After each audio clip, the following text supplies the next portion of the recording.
আসসালামু আলাইকুম এভরিওয়ান, সবাই কেমন আছেন? আলহামদুলিল্লাহ আমিও ভালো আছি। তো দেখতেই পাচ্ছেন এখানে শিলপাটাতে আমি কিছু মশলা নিয়েছি।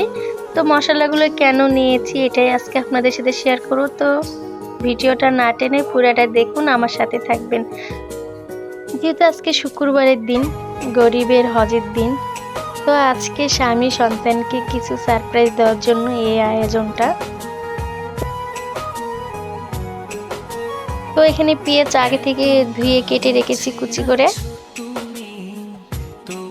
তো গাইস আবারও বলছি, ভিডিওটা না টেনে পুরো সম্পূর্ণ ভিডিওটা দেখবেন। এখানে রয়েছে কয়েকটা রসুন নিয়েছি, যেহেতু শিলপাটায় বাটবো। তো গাইস দেখতেই পাচ্ছেন এখানে আদা নিয়েছি, আদা কুচি করেছি। এগুলোকে ভালো করে কুচি করা হয়ে গেলে শিলপাটার রয়েছে হলো পোস্তর দানা, এগুলোকে আমি আগেই ভিজিয়ে রেখেছিলাম। তো বাটা পর্যন্ত অপেক্ষা করুন, ভিডিওটা না টানে দেখুন। সম্পূর্ণ বাটা শেষে ফাইনাল লুকটা দেখতেই পাচ্ছেন। সব কিছু বেটে নিয়েছি, এখানে সুন্দর করে সাজিয়ে রেখেছি।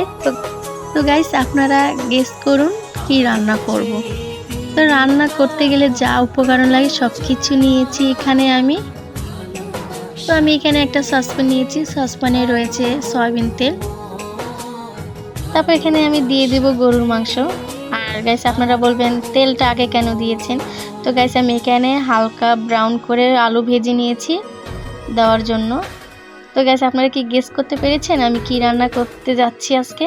তো আমি দিয়ে দিলাম এখানে বাদাম বাটা, দিয়ে দেবো আদা বাটা, দিয়ে দিচ্ছি রসুন বাটা, দিয়ে দেবো পোস্ত বাটা, এবার দিয়ে দেবো পেঁয়াজ বাটা, স্বাদ মতন লবণ, দিয়ে দেবো গুঁড়া মরিচ 1 চামচ, দিয়ে দিলাম গরুর মশলা, আর এখানে বাসায় বানানো মশলাগুলো দিয়ে দিব। দিয়ে দিচ্ছি সয়াবিন তেল,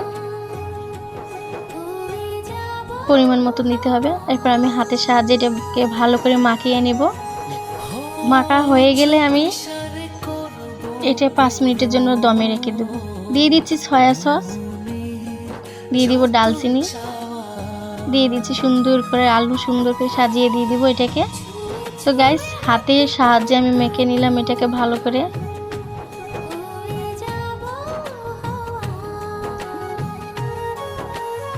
পাঁচ মিনিট পর ফিরে আসলাম, দেখতেই পাচ্ছেন মাশাআল্লাহ অনেক সুন্দর কালার দেখতে লাগছে। আর দিয়ে দিলাম পানি, পরিমাণ মতন দিয়ে দিব। এরপর আমি চুলাতে বসিয়ে দিয়েছি, এটাকে স্কিপ করেছি আমি। তো দেখতেই পাচ্ছেন সুন্দর করে কষানো হচ্ছে। চুলের আঁচটা কিন্তু লোয়ে রেখেছি গাইস, আপনাদেরকে কষ্ট করতে হবে না, আমি বলে দিচ্ছি। তো আজকে আমি রান্না করব বিরিয়ানি। তো বিরিয়ানি রান্না করতে দেখতেই পাচ্ছেন সুন্দর করে মশলা কষাইয়ে নিলাম। আর দিয়ে দিচ্ছি পোলা চাল, পোলা চালটা আগেই ধুয়ে রেখেছিলাম সুন্দর করে।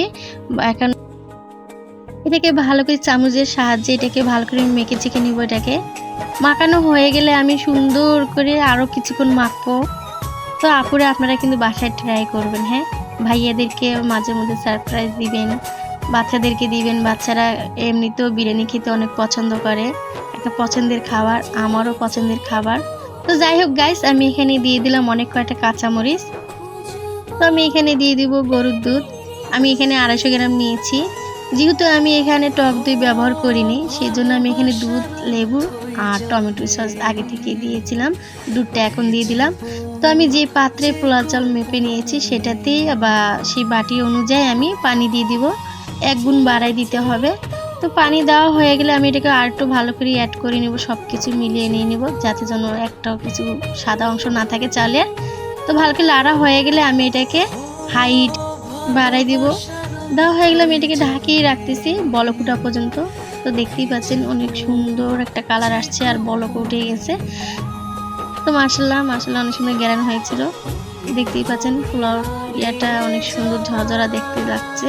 আর এখানে দিয়ে দেব আমি 2 টেবিল চামচ ঘি, আমি আমার পরিমাণ মতন দিয়েছি, আমি এখানে বেশি দিব না, আপনাদের আপনার মন মতন দিবেন। তো ঘি দেওয়ার পর দেখতেই পাচ্ছেন অনেক সুন্দর। তো আমার সাথে থাকবেন। আসসালামু আলাইকুম।